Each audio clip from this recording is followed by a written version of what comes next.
ये question screen पे दिख रहा होगा, ये आरआरबी ग्रुप डी 2025 में पूछा हुआ क्वेश्चन है।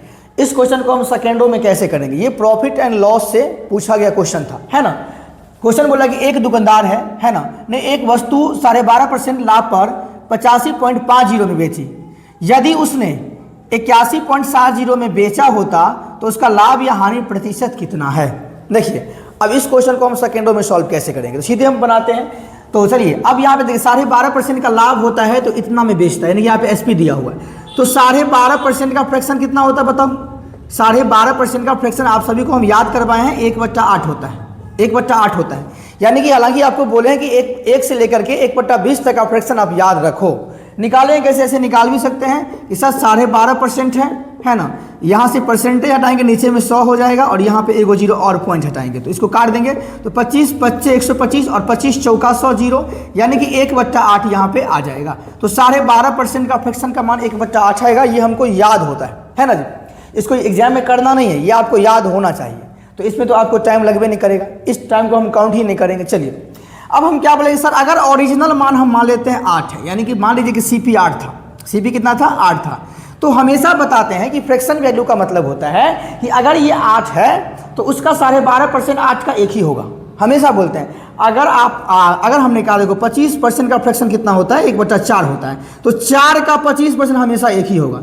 यानी कि जितना का फ्रैक्शन वैल्यू है ना, तो ये नीचे वाला का उतना परसेंट हमेशा ऊपर वाला होता है, ये आप ध्यान रखिएगा। और आप इसको चेक भी कर सकते हैं निकाल करके, है ना। चलिए ये आप समझ गए।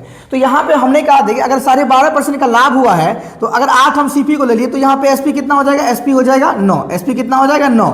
और हमको एसपी कितना दिया है बताओ, बोलेंगे कि सर यहाँ पे मुझे दिया है 85.50, ये एसपी दिया है तो 9 का मान, हमको सीपी निकालेंगे 8 का मान, यानी कि यहाँ से हमको सीपी निकाल लेते हैं।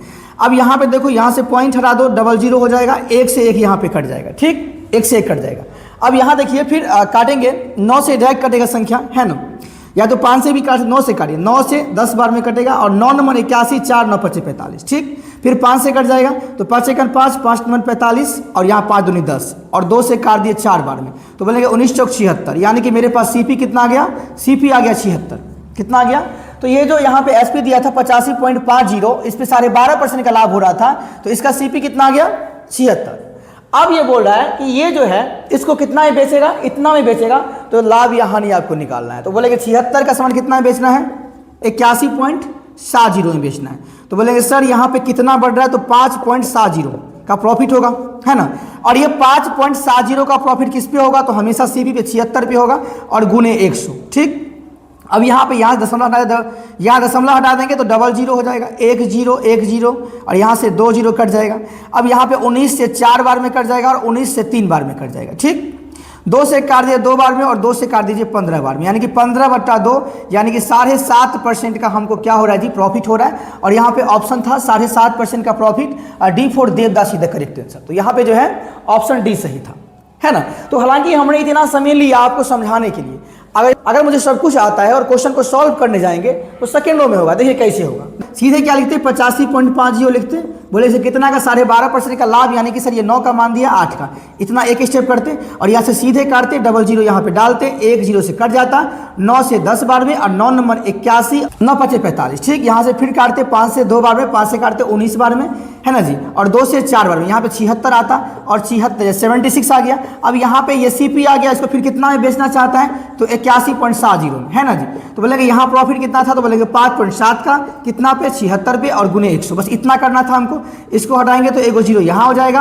अब 19 से डायरेक्ट कट रहा है तो काट दीजिए, 19 3 57, 19 76 0, E0 से E0 कट गया और 2 दूनी 4 और 2 पंचे 10, यानी कि 15/2% का प्रॉफिट हो रहा है। यानी कि 76 का सामान 81.70 में बेचेगा तो इसको कितना का प्रॉफिट होगा, 15/2%, यानी कि 7.5% का प्रॉफिट हो रहा है। तो इस क्वेश्चन में मुझे टाइम लगता ही नहीं, समझ गए।